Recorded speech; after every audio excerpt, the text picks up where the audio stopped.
बिस्मिल्लाहिर्रहमानिर्रहीम।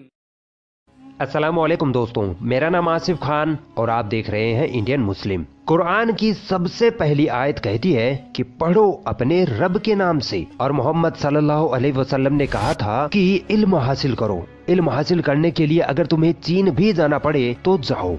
इन दो बातों से मालूम होता है कि इस्लाम में एजुकेशन या इल्म पर किस हद तक जोर दिया गया है। खुद कुरान में लगभग 1000 से ज्यादा ऐसी आयतें हैं जो साइंस से रिलेटेड है। कुरान को ही आधार बनाकर मुसलमानों ने हर क्षेत्र में इल्म हासिल किया और वे बड़े बड़े वैज्ञानिक बनते चले गए।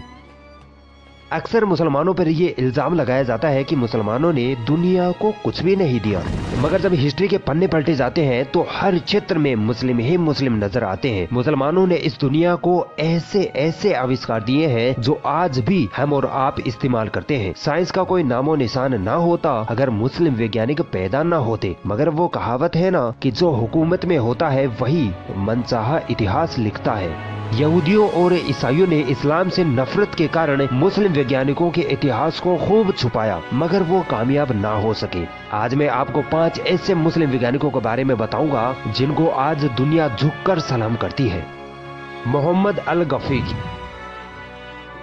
दोस्तों, आपने मोतियाबिंद बीमारी के बारे में तो जरूर सुना होगा। इसमें आंखों के आगे एक सफेद जाला सा आ जाता है जिसकी वजह से धुंधला दिखाई देने लगता है। आपको ये जानकर हैरत होगी कि आज से लगभग 900 साल पहले ही एक मुस्लिम वैज्ञानिक और डॉक्टर मोहम्मद अल गफीकी ने इस बीमारी का सटीक इलाज करके दिखा दिया था। अल गफीकी ने इस बीमारी के इलाज के लिए एक ऐसे इंजेक्शन या सुई का आविष्कार किया जिसको आंखों के लेंस में घुसोकर उस सफेद जाले को निकाला जा सकता था। सोचिए, 900 साल पहले आंखों में सुई घुसोकर बीमारी का इलाज कर देना कितनी हैरत की बात थी।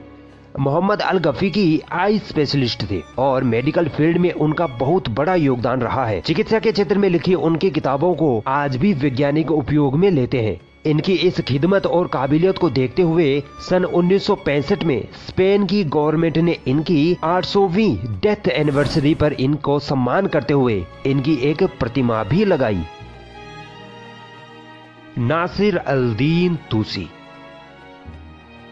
दोस्तों, आपने 10th क्लास में गणित में ट्रिग्नोमेट्री यानी त्रिकोणमिति के बारे में तो जरूर पढ़ा होगा, जिसमें त्रिभुज के बारे में अध्ययन किया जाता है। अगर मुस्लिम वैज्ञानिक अल-तूसी न होते तो आज की गणित अधूरी होती। अल-तूसी को ट्रिग्नोमेट्री का जनक कहा जाता है। ये एक पर्शियन पॉलीमेथ यानी अलग अलग विषयों के जानकार थे। फिलोसोफर थे, फिजिशियन थे, साइंटिस्ट थे और थियोलॉजियन थे यानी धर्मशास्त्री थे। 13वीं शताब्दी में तूसी ने विज्ञान क्षेत्र में 150 से अधिक आविष्कार किए, जिसमें से सबसे ज्यादा मशहूर आविष्कार तूसी कपल का आविष्कार था। तूसी कपल एक ऐसा आविष्कार था जिसकी सहायता से अंतरिक्ष के ग्रहों की घूमने की गति, उनकी दिशा तथा दूरी का पता लगाना संभव था। सोचो, अगर ये मुस्लिम वैज्ञानिक ना होते तो आज अंतरिक्ष के ग्रहों का अध्ययन करना कितना मुश्किल हो जाता। और दोस्तों, क्या आपको पता है चांद के एक प्लॉट यानी एक क्षेत्र का नाम इन्हीं वैज्ञानिक के नाम पर रखा गया है। इस क्षेत्र का नाम है 10269 तूसी। इब्ने खल्दून। मुसलमानों में एक बहुत मशहूर हिस्टोरियन और सोशियोलॉजिस्ट गुजरे हैं जिनका नाम है इब्ने खल्दून। इन्होंने हिस्ट्री और सोशल लॉज पर बहुत सारी किताबें लिखी थी, जिनमें से सबसे ज्यादा मशहूर हुई अल मुकद्दमा, इंग्लिश में इसे कहते हैं इंट्रोडक्शन। इसमें सोशियोलॉजी के कई प्रकार के नियम है जो उस दौर से लेकर आज तक बहुत बेहतरीन नियम माने जाते हैं। इनकी इस किताब की मशहूरता का अंदाजा इस बात से लगाया जा सकता है कि फेसबुक के सीईओ मार्क जुकरबर्ग ने 2015 में इसे अपनी फेवरेट किताब के तौर पर पढ़ा था। दोस्तों, ये अरब के रहने वाले थे। इन्होंने साहित्य, धर्म, ज्योतिष, अर्थशास्त्र यानी इकोनॉमिक्स आदि अनेक विषयों में महारत हासिल कर रखी थी। ये एक ऐसे मुस्लिम इतिहासकार थे जिनकी किताबों को आज तक दुनिया के कई देशों की यूनिवर्सिटियों में पढ़ाया जाता है। मोहम्मद इब्ने इब्राहिम अल फजारी। दोस्तों ये वो वैज्ञानिक थे जिन्होंने फिलोसॉफी, मैथ और एस्ट्रोनॉमी में महारत हासिल कर रखी थी। इन्होंने अंतरिक्ष पर खूब रिसर्च की थी और एक डिवाइस भी बनाई जिसे एस्ट्रोलोब कहते हैं। इस मशीन की मदद से दिशा का सटीक अंदाजा लगाया जा सकता था, तारों की स्थितियों के बारे में पता लगाया जा सकता था कि कौन सा तारा कब और कहाँ होता है और कुछ समय बाद उस तारे की स्थिति क्या होगी। इस एस्ट्रोलोब की खास विशेषता ये थी कि इसके द्वारा काबे की दिशा को फाइंड आउट किया जा सकता था। एस्ट्रोलोब उस वक्त का एक कंप्यूटर माना जाता था और इसी एस्ट्रोलोब डिवाइस की मदद से आज वैज्ञानिकों ने दिशा का पता लगाने वाली मशीन कंपास का आविष्कार किया है।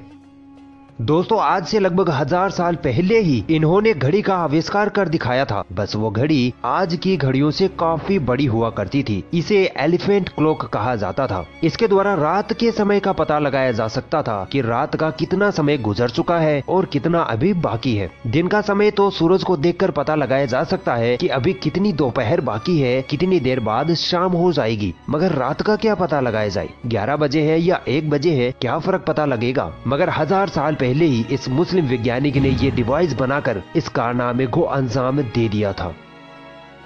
जाबिर बिन हय्यान।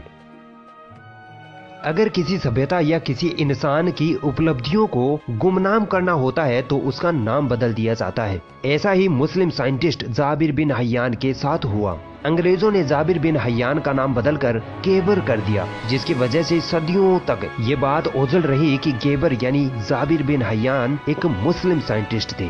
जाबिर बिन हय्यान कोई मामूली साइंटिस्ट न थे। इनको chemistry, astronomy, astrology, medicine and pharmacy, philosophy, physics वगैरह का जबरदस्त इल्म था।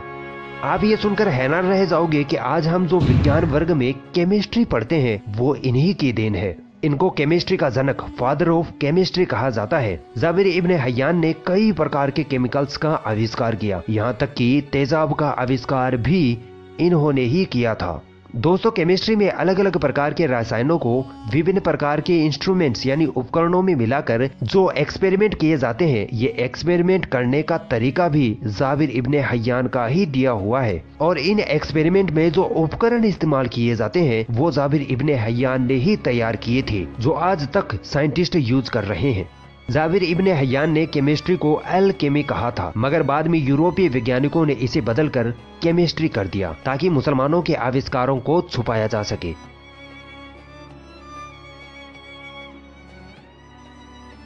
अगर ये वीडियो आपको पसंद आई तो इस वीडियो को लाइक जरूर करें और भी ऐसी इंटरेस्टिंग वीडियोस देखने के लिए हमारा चैनल सब्सक्राइब जरूर करें और इस घंटे को भी दबाएं ताकि जब भी हम कोई नई वीडियो डालें तो उसका नोटिफिकेशन आप तक सबसे पहले पहुंच जाए।